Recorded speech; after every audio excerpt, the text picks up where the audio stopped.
the Word of God? Is the Qur'an the Word of God?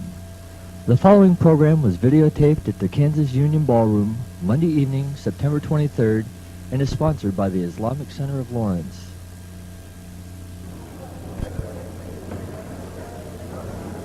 May I have your attention, please?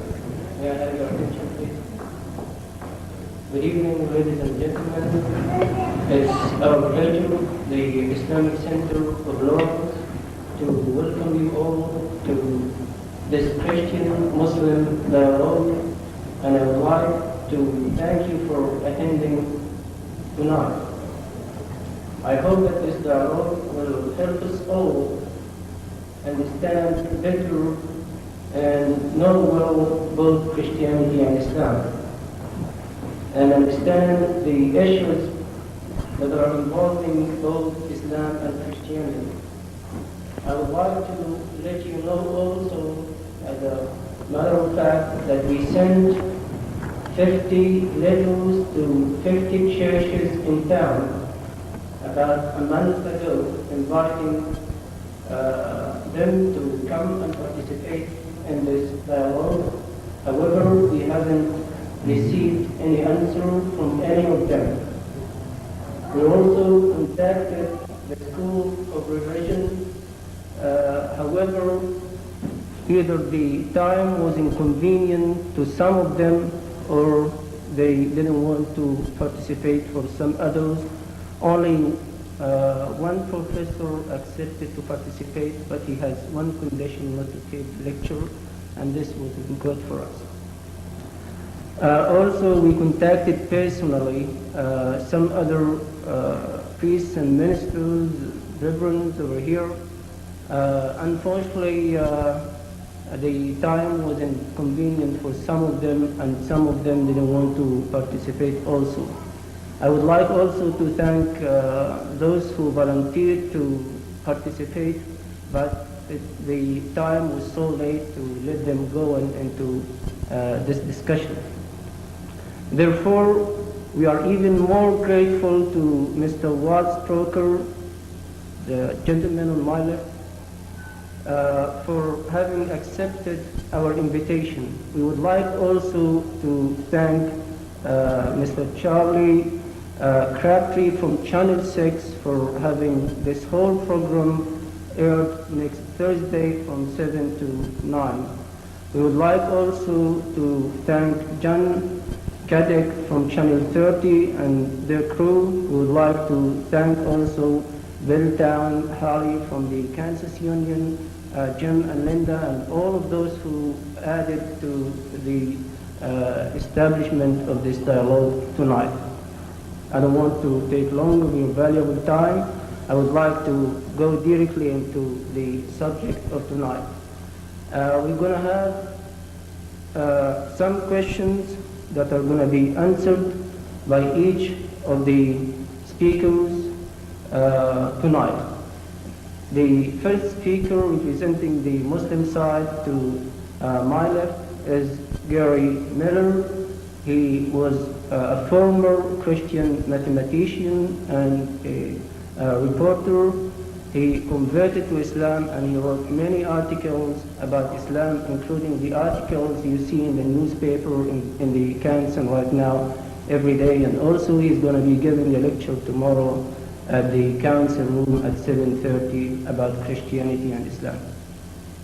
He is an extensive traveler who travels all over the world propagating for Islam and explaining different topics of Islam.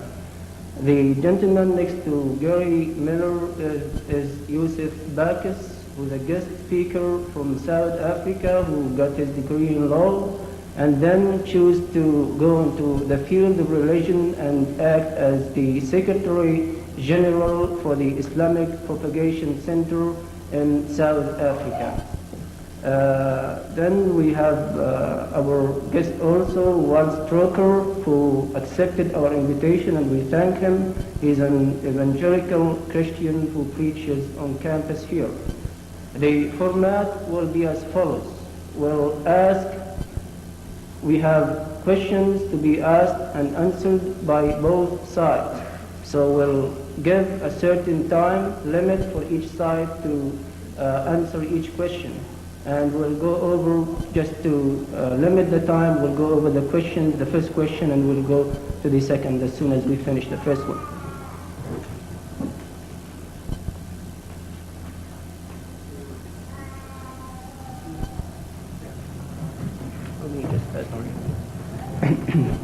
The first question reads as follows. What is the concept of God in Christianity, and what is the concept of God in Islam? We'll have 10 or 11 minutes for each side. So we'll have the Muslim side, Gary Miller representing the Muslim side, will speak first about this.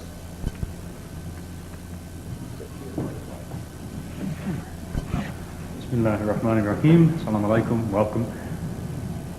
I want to stress that there is no point that I would raise here that has not already been raised by sincere people within the Christian church. And the Muslim encourages that kind of thing, congratulates people on their efforts. All of these points have been raised in various publications by people who were not trying to assault Christianity. They wanted to do the right thing within the church. And this accounts for the publications of such books as The Myth of God Incarnate. Now, as hated as that may be by some people, it was an effort by some other people to purify Christianity. That doesn't make it right, but I'm only trying to show that all of the points that the Muslim will make will find some supporters within the church itself. It's not the Muslims' intention in sort of taking the side of these people to try to reinterpret the Bible for the Christian. He only means to point out, as do some sincere Christians, that as long as beliefs are based on interpretation, then they aren't quite based yet. As long as there can be more than one meaning to something, to a proof text from Scripture or some other source, then the matter is not quite settled. As to the subject at hand, I just want you to understand my motives here. The concept of God, the word God carries the notion of personality, or maybe in our mind some kind of a superman, or maybe an old man with a long white beard. Unfortunately, if we can set aside the fairy tales or whatever, we can acknowledge the things that reasonable people do admit. For example, that all things are subject to influence, and so an attitude of respect seems appropriate. Whether that is a fear of high voltage power lines or due regard for our proper eating habits and diet, respect will lead to success. Islam puts this respect relative to a respect for God, which is a respect originating in appreciation. For example, the grocer feeds you, but what is it that provided the grocer? And when we think on matters like that, we're led to some appreciation and an ultimate respect. Two attributes of God are cited at the top of every chapter of the Qur'an, except for one. 113 of the 114 chapters of the Qur'an begin Bismillahir Rahmanir Rahim, citing two of the attributes of God, or Allah. Ar-Rahman describes this love of God for all, both the good and the bad. God loves those who love Him, and He loves those who don't love Him. Ar-Rahim is the more personal relationship of God to the one who appreciates that first attribute, that God loves and provides for all.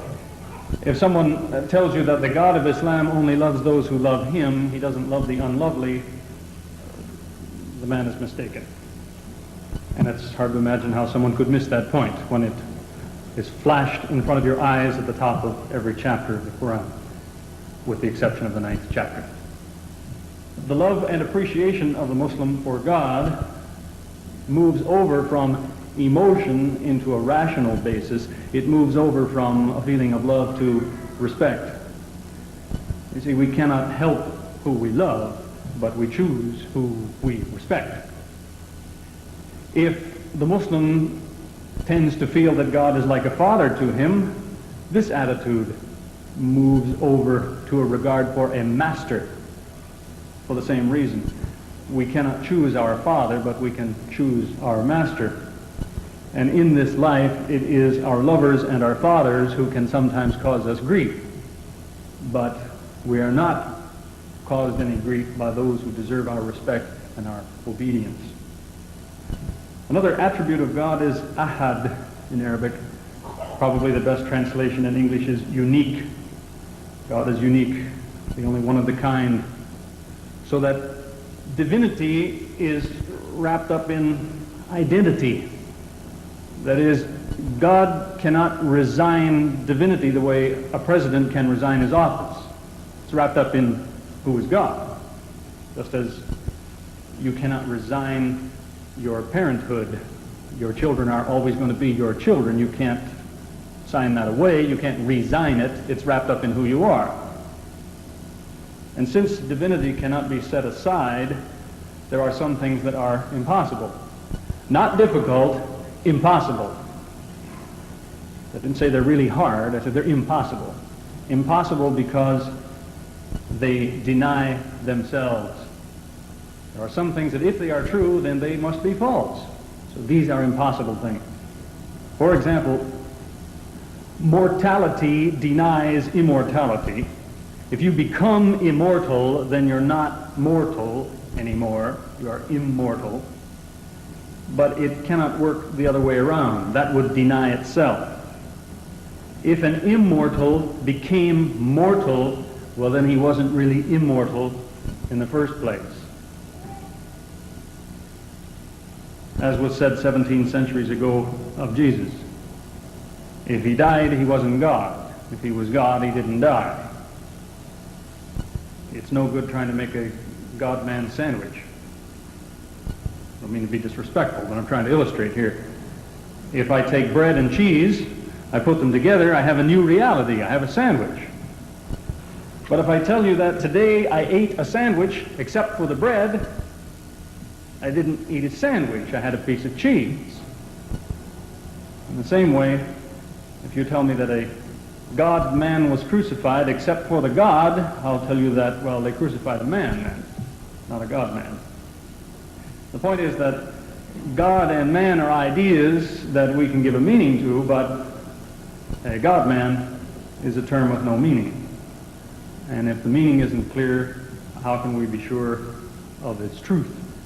That is, if a man is speaking in a foreign language, if we don't know what he's saying, how can we dare say whether he's telling the truth or whether he's lying? If we don't understand it, how can we judge its truth value? Regarding something somewhat related to this, punishment and forgiveness, the Muslim looks forward to both. You may be punished for your sins or you may be forgiven, but you can't both be punished and be forgiven.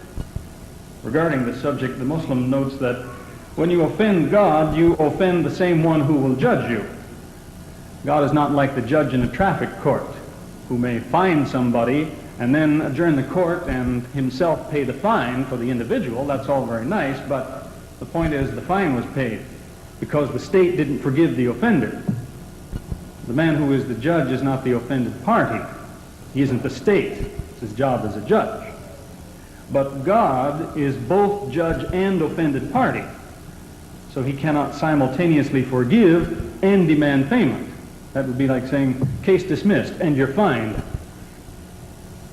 When the judge is the offended party, you can't have this idea of, well, he forgives, but he wanted payment. The Lord's Prayer seems to make it clear. Some modern translations say, forgive us our debts the way we forgive our debtors. To forgive a debt means to cancel it. When the Qur'an says God forgives whom he wills, it does not describe God as arbitrary. It describes his ability as judge. When the Muslim rejects the concept of original sin, he is not rejecting the idea that man has a tendency to do wrong. He's rejecting the idea that a human being is guilty at birth for the sins of his ancestors.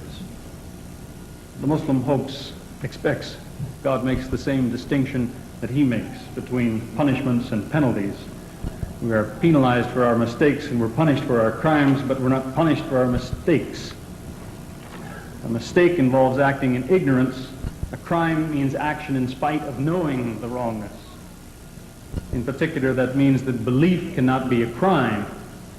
What you know to be true is part of what you believe. So how can a man know that this is true but choose to believe that it's false? What he knows is part of what he believes. The crime is to know something is true but to act like it isn't. Another crime would be to choose not to investigate the possibility that one is wrong. And so it is the meaning of the word in the Qur'an usually translated believe is actually confirm. The piece of advice is check on it. Muslims are not commanded to believe, they are commanded by God to check on it, confirm it for yourself. Thank you.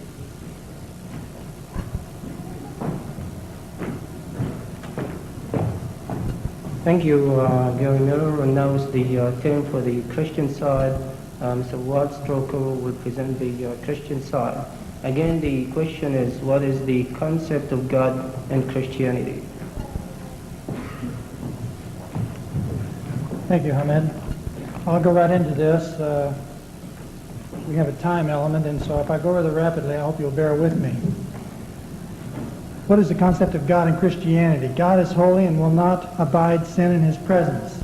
Since the fall of Adam, all mortals are sinful. God has completed his work of restoring mankind. God cannot be a servant of man and cannot be forced to act on behalf of mortal man, but rather the Holy Spirit awaits our response to the work of God, which has already been completed, and this is the moving of the Holy Spirit. Therefore, God's movement in our lives happens only when we yield to him in humble devotion, knowing that we are mortal and he has already condemned all mortals, while at the same time we know that while we were yet sinners, he provided for our salvation to free us from eternity in hell, from his wrath, in order that we might spend eternity with him in his holy presence. This salvation is only from God and not from man. Therefore, God the Son took the form of man and died for us, that we might die to ourself and self-centered human sin nature, and he rose from the tomb of his burial place to give us a new life which will be ours as children of God, provided we are broken before him about our sin and accept God's discipline so we become sharers in his holy nature. Christ will live in us to perform this work if we will continue in his kindness, meaning that we forgive others but yet pronounce God's wrath against all sin and deception. In his mercy, we will share in his love, producing the works of God which are the fruit of his Spirit in us. God's desire above all other things is that mankind be restored to their original image in him, and Jesus is the source of that restoration. God's desire to fellowship with mankind in his love is the reason Jesus was willing to be crucified and die for us. God created all things from his being, and nothing was made that was not made by him. If all things remained as they were in the beginning, then there will be no sickness, disease, death, or sins of mankind which they commit.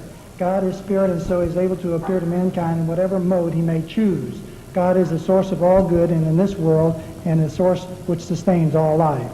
God is in his creation to share his love and his holy nature, to bring about things into conformity with him.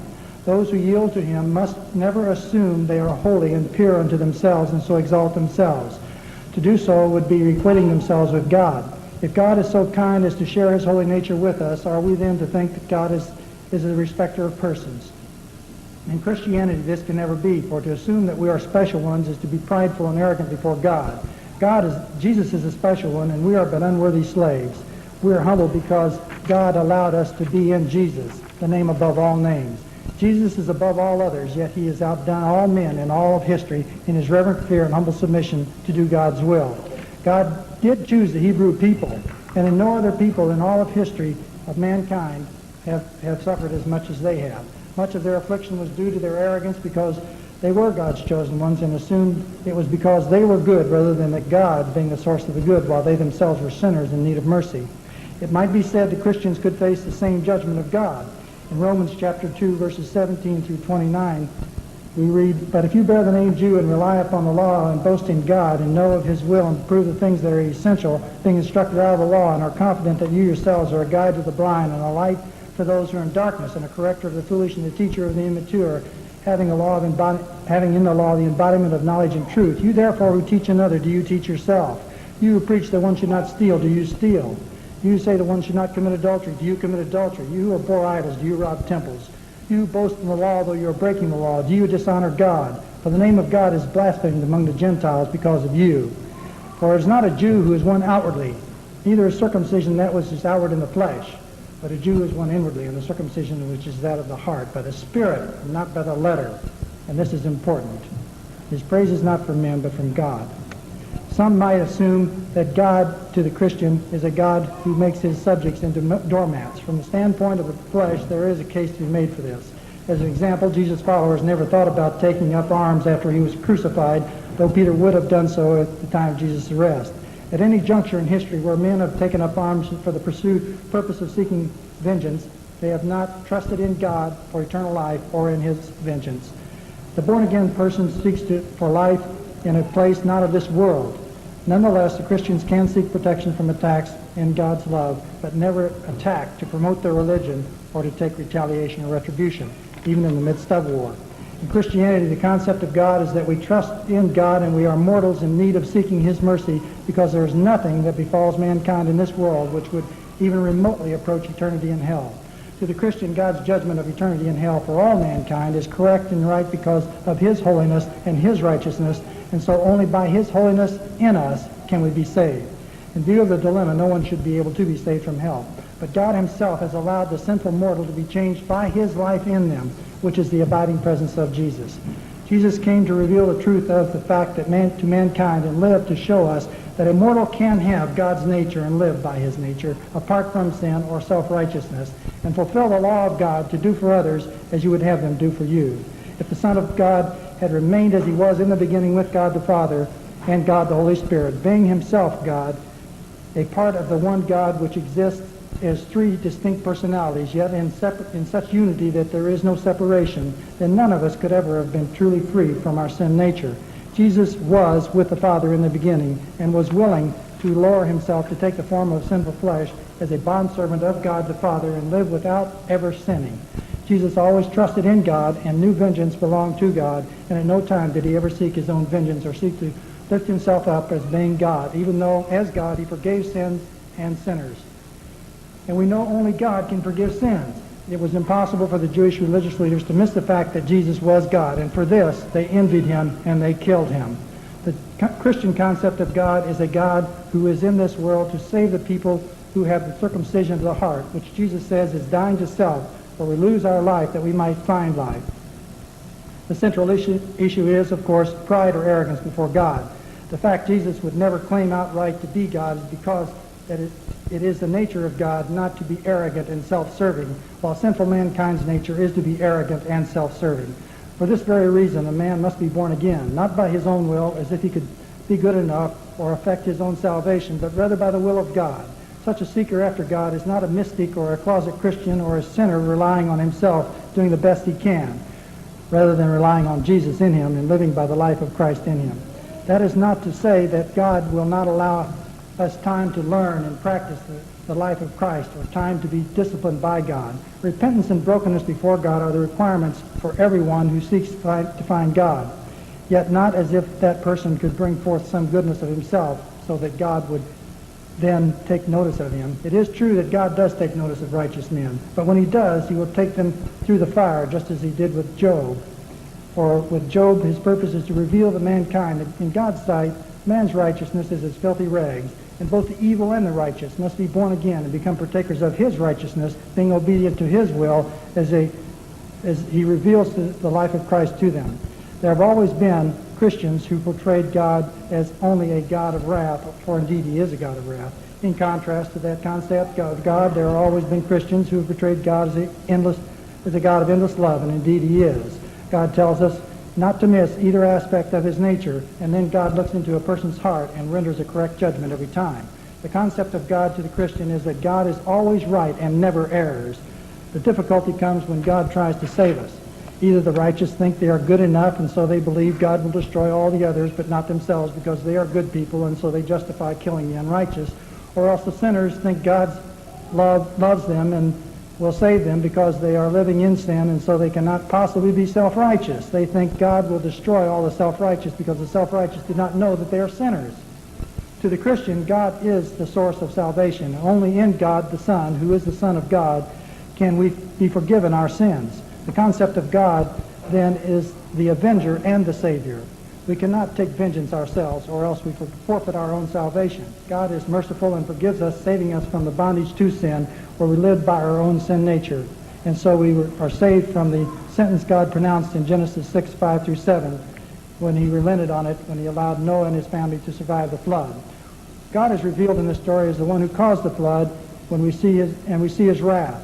He is also revealed as the one who saved Noah and his family and the animals, and in this we see his love. God allows you to see Noah's obedience and then shows you how impossible it is to obey him by your own willpower. Thank you.